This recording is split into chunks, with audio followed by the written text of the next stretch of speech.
Well, hey, man, it's nice to meet you. Thank you for taking a minute out today. Oh, you bet. Joe, it's good to meet you too. Thanks for having me on. Yeah, absolutely. So there's so much that's going on with you. I want to begin our conversation with this. Living through this pandemic 4.5 years ago or so, Hmm. how much of surviving and pivoting and changing has affected the way that you live life today? That's a very interesting question. To go back 4 years, I'll tell you a little bit of the history of what happened with my family. Yeah. So we live in a kind of a resorty area in Colorado, and so there are a lot of people traveling in and out. We actually caught COVID before it was announced that COVID was in the state. Wow. And so my whole family had it, and we're all pretty healthy people, so it was no big deal. It Yeah. was not as bad as the flu for us. So the rest of the pandemic, we had, to a large degree, natural immunity. Sure.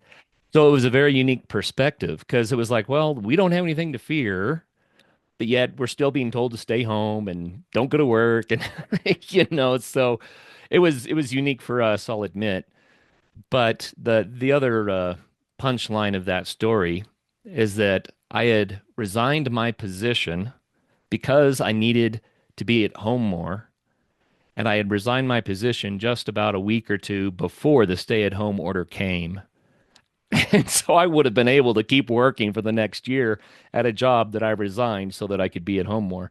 So that was kind of a funny turn of events. But Yeah. the good news is that it did allow us to reshape our lives so that we could be together as a family and so we could be in the places we wanted to be. Yeah.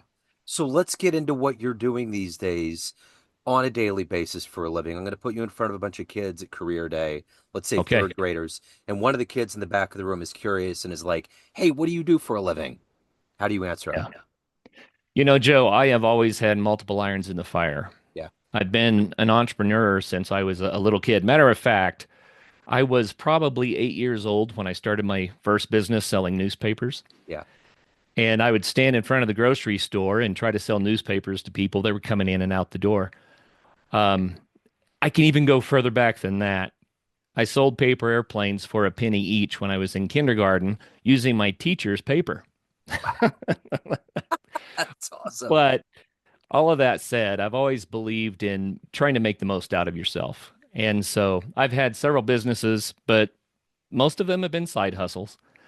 My main, I guess, income over the years has been from the wireless industry. So I do RF engineering work, I design cellular networks. Okay.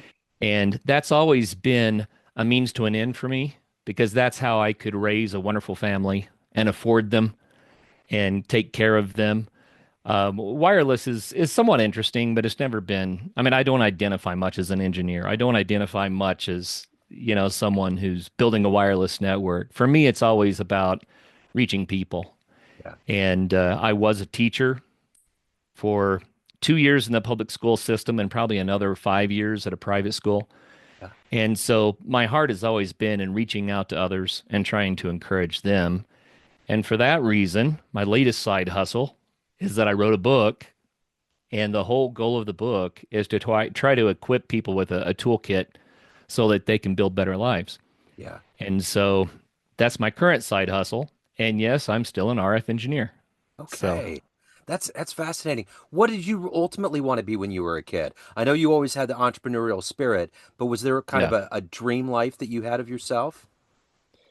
Well, I was going to be an archaeologist when I was really little. Yeah. Of course, by that, I didn't mean archaeologist, I meant paleontologist, Yeah. but I didn't know the difference. But as time went on, I realized that in my gut, in my heart, I'm a teacher. Yeah. And if I can do something to help people to equip themselves, and so all of my entrepreneur ventures, they've all been to try to help other people. So, for instance, my business partner and I, several years back, I guess the 10-year anniversary is this year, this month, but we started the Adventure Sports Podcast. And the idea there was so people that wanted to share their love for their adventure sport could come on and do so. But in so doing, the goal was to inspire other people to get outside and get active and encounter nature in a positive way and build a different sort of a life habit so that they could live better lives. Yeah. And we grew the Adventure Sports Podcast to a top 10% show in the US. And then we sold it to Mason Gravely, who's been running it ever since. But that's one example. So the podcast was just a ton of fun, Yeah. but it was actually about helping others. Yeah. That's always been the driving force. So take me back to your childhood, where you were born and raised, and what were these foundational seeds that have allowed you to branch out into all of these things? Being an adventurer, being an engineer, being an entrepreneur, being a teacher. What were all of those early elements that were planted into you? When it comes to adventure, I just, I'm one of these people that is just not neurotic at all. So fear is exciting, not scary, if Yeah. that makes sense. Yep. I get it. Here's a quick story. When I was a little kid, I was at the lake with the extended family, and I was standing on a ledge with like my ankles in the water. And I was so little that I didn't know about swimming or that I had a life jacket on for that matter. But I fell in the lake and I thought, oh no, I'm going to drown. And my mom stood on the shore and said, swim, swim. And it's been that way ever since for me. Yeah. I love the idea of just jumping in and going for it. Yeah. And that's been the adventure. But I grew up on a farm and I spent almost all of my free time in the woods, Yeah. just encountering nature and soaking that up. And I think that planted deep seeds in me for a love of the outdoors and what it has to offer for, man, for health, for psyche, for exercise. And so if you combine all of those elements, that's outdoors, that's adventure. And when it comes to people, I was the kid in elementary school that others tended to come to Yeah. when they were looking for a little support. I don't know what causes that, but I did find that helping people was fulfilling. And it's not that I have the answers, Joe. It's not that I have it all figured out. It's more like the wounded healer, Yeah. right? It's like we all do what we can to support each other. That's a beautiful place to be. Yeah. Certainly is. Who's been your hero? Who's been this inspirational force for you in your life in all of these pursuits? I have to think about that one a little bit. Yeah. Um, I think about some teachers that I had in school, maybe one of the professors that I had in college, people that were able to go beyond just sharing information. Um, I had a junior high choral director, and this is in Tahlequah, Oklahoma. So think about a town of 10,000 and a bunch of adolescent kids, and we're crazy, you know. And the choir size was big, so like 60 kids, and somehow she had to reel them in. But she did so much more than that. She exercised true candor. You knew exactly what she thought about you, and it was all couched in love. Yeah. And I got to tell you, Joe, I know that you're into music. Yeah. She brought 60 redneck kids going through puberty who are just as nuts as you could possibly be into world-class musicians. And we won national contests Wow. in that choir. And she did it because she was skilled as a musician for one, but the main reason was she knew how to love and Yeah. she knew how to be honest. Yeah. And I think she's the greatest teacher I ever had. Yeah. And being able to do that with people, Yeah. to find something that you can share, like music, that you Yeah. both believe in, and then to be able to, with candor and care, equip them, to go to the next level. Wow. Yeah. And she did. She did. It was fantastic experience. So are you a big music lover? I love music. Absolutely. What was the first real important concert that you ever went to that left an impression? Ooh. The first one is too hard for me to remember. Yeah, sure. But just like a That goes way, seminal. way, way back. Yeah. Um, I'm going to say Bela Fleck and the Flecktones. Yeah. Wow. because that just blew me away. Yeah. Did you see the video where Dave Matthews Band was playing and he brought Bela Fleck and the Yeah. Flecktones out on the stage? Uh-huh. Uh-huh. Mind blowing. Yeah. And now, of course, two of the members of the Flecktones are in Dave's band. Yeah, Jeff Coffin is actually somebody I've interviewed about 3 times. He's wonderful, and I He's profile. amazing. Yeah. So yeah, they have really had kind of this kinship, and they've collaborated a lot. Yeah. Um, and Dave Matthews Live, I've seen him a few times, and it's just yeah, they just that Yeah. drummer is just off the Oh, chain. out of this world. Oh man, Out of it's this just world. good You stuff. know, I love music that's rhythmically interesting, Yeah. which means syncopated for me, Yeah. Yeah. but it's got to be rhythmically interesting. Yeah. And then I love the tight chords that Yeah. resolve and are going somewhere. Yeah. I think music does need to have a key, at least for a few bars, Oh, of course. Of you know. course. Yeah. But I love the tight chords that are going somewhere and the rhythms that just kind of like stir you inside. Yeah. And Dave Matthews does that in spades. And of course, Bela Fleck, Yeah. yeah, he Yeah. built a career on it, you know. Uh-huh. It And Jeff Coffin knows how to bring those horns in just right. So, absolutely he does. Absolutely. So as an adventurer, what's one of the best adventures you ever went on? Maybe you didn't expect it was going to be that way, but it just turned out to be something that's seminal in your thought process of things that you've done. well, I've done a lot of kayaking, whitewater kayaking, scuba diving, done a lot of backpacking and mountaineering, technical rock climbing, as well as just, hiking up mountains. And I've done like multiple 9-day trips, that kind of thing, deep, deep, deep in the wilderness. And I could go on and on about those, but there's one that kind of stood out. Yeah. And it was one I never should have done. Kids, don't try this at home. But it was late fall, and we were camping up at about, I think about 10,000 feet. And some buddies of mine said, let's go climb that mountain. It was a 13,000 foot peak, but it was 4 o'clock at night or in the evening. And I looked at them and I knew just enough to speak the truth at that moment. I said, it's going to get dark, it's going to get cold, and it's going to snow. Do you want to do it? And they said yes. And we made it to 12,500, almost 13,000 feet. When it got dark, it got cold, and it started to snow. And we had no coats, just thin jackets. We had no lights. We had no shelter. I mean, it was the thing you should never, ever do. And so we started feeling our way off of this mountain, and the snow that came down was very, very slippery. So we kept stumbling and falling, and there were cliffs all around us. So we were worried we were going to slide off a cliff.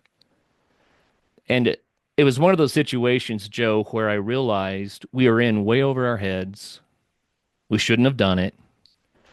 And if we stopped, we would probably die. Yeah. We had to keep going, and we couldn't see at all. We had no visibility. And the reason I bring this up is because we finally got to the point where we kind of had to cast our fate, just say, okay, we're in over our heads. We need help. And at one point, we had to walk over a rollover mountain that just kept getting steeper and steeper and steeper. We had no idea where we were, if there were cliffs below us, and we're kicking our steps into the snow, hoping we don't lose it and just glissade off into space. One of the guys got hypothermic, and he lost his reasoning ability. And he said, you guys go on. I'm just going to stay here. And I literally had to shake him and slap him to keep him walking. But by the grace of God, we hiked out at about 11:30 at night to a campfire and melted the ice off of our shoelaces so we could take off our boots and warm our feet. That's crazy. So one of those, the reason I bring that up is that was a life experience where we made a lot of mistakes. We were being stupid. Yeah. But sometimes life is really like that. We get ourselves into a bind. We can't see where we're going. There's danger all around. We don't know what to do. Sometimes you do have to just trust and keep going. Yep. But I also want to talk about the two guys I was with. We were a group. We supported each other and we got through it. Yeah. That's what people need. And Yeah. that's why that adventure stands out for me. It's like a life lesson. And so many adventures are. Yeah. There's so much we can learn. That's such a great story. So, how do you balance all of this out? You got a family, you have yourself as an evolved human being, you have the day job, you have all these side hustles. How do you balance all of this? How do you not only do it at the highest of your ability, but evolve as a human being? What is that daily motivation for you? Really, the word that pops into my mind is hope. The reason for the side hustles over the years has been because they brought a sense of hope. Yeah, If you don't 100% like the way that things are going, you have to change something. You yeah, have to try something. And so as an entrepreneur, that's what I did. yeah, And so hope was a driving force. Hope that I could provide, you know, a better opportunity for my own family, for one, but also to live a life that was very rewarding and rich. So hope was a driving force. But when it comes to the daily grind of it, I'm one of these people who's lucky in that I don't really require a lot of sleep. yeah. So this morning I woke up at 4:30 without an alarm. I was like, "Oh, good, I made it to 4:30." And so the book, 99 Words, I wrote this book between 4 in the morning and 8 o'clock in the morning for about a year and a half. Wow. And I would wake up and just say, "Oh, great, I get to write now." Yeah, And I loved it, you yeah. know? So I found that when you have something that you really believe in and value, the motivation is almost automatic. It's intrinsic. Hmm. And so how did I balance it all? Well, I wrote early. I got my day's work in for the office. And then I always tried to have room in my life in the evenings to be with the family and to do Yeah. the family things. So it sounds like a lot, but if you're doing something you believe in, it's energizing. Oh, yeah. I totally get it. So, if you had a dream tonight, and ran into the 18-year-old version of you, you can give Yeah. that young version of you a piece of advice based on this life you've led, the wisdom you've gained. What advice would you impart on that young version? I'm going to start with the entrepreneurial side. I knew I was an entrepreneur. I knew I wanted to own my own business. Matter of fact, I did. I had a window sign business where I painted ad signs for grocery stores. And that's how I worked my way through college. Graduated debt free. Yeah, But I would have told myself, don't take that first job. yeah, Start a business while you're single, while you can take the risk, while you have the energy and the time, and work it no matter what it takes until that becomes your vocation. yeah, That would be the advice to myself. And instead, I took the first job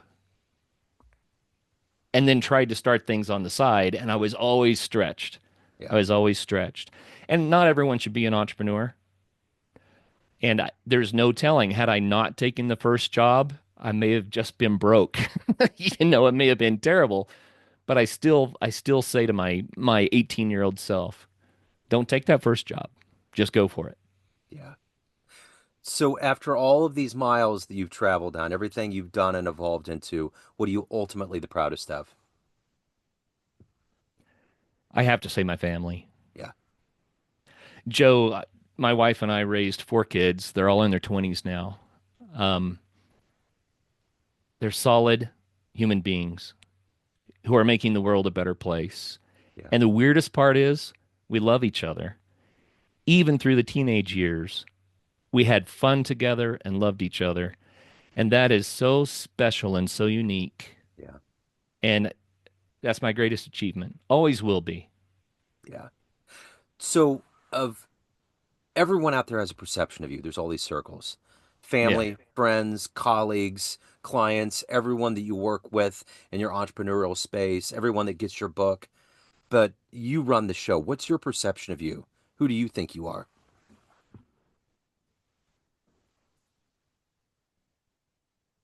I have often told my kids it's really all about the love. And I believe that learning to love is the reason we're here. Yeah, I believe that love is the most powerful force in the universe. yeah, And I don't mean cushy, right. Pollyanna love. Love can be extraordinarily difficult and extraordinarily tough.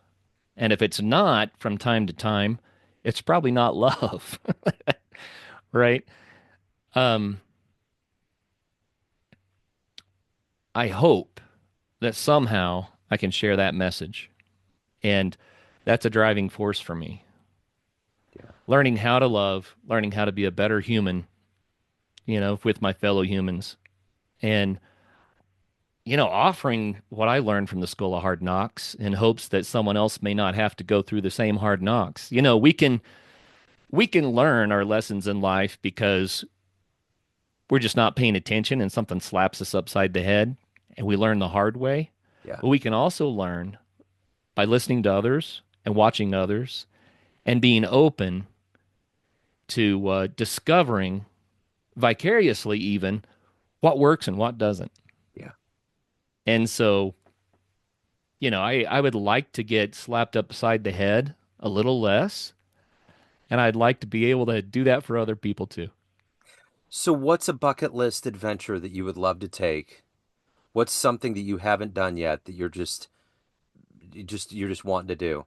Is there something like Hmm. that? Kilimanjaro, Okay. that's a big one. Yeah.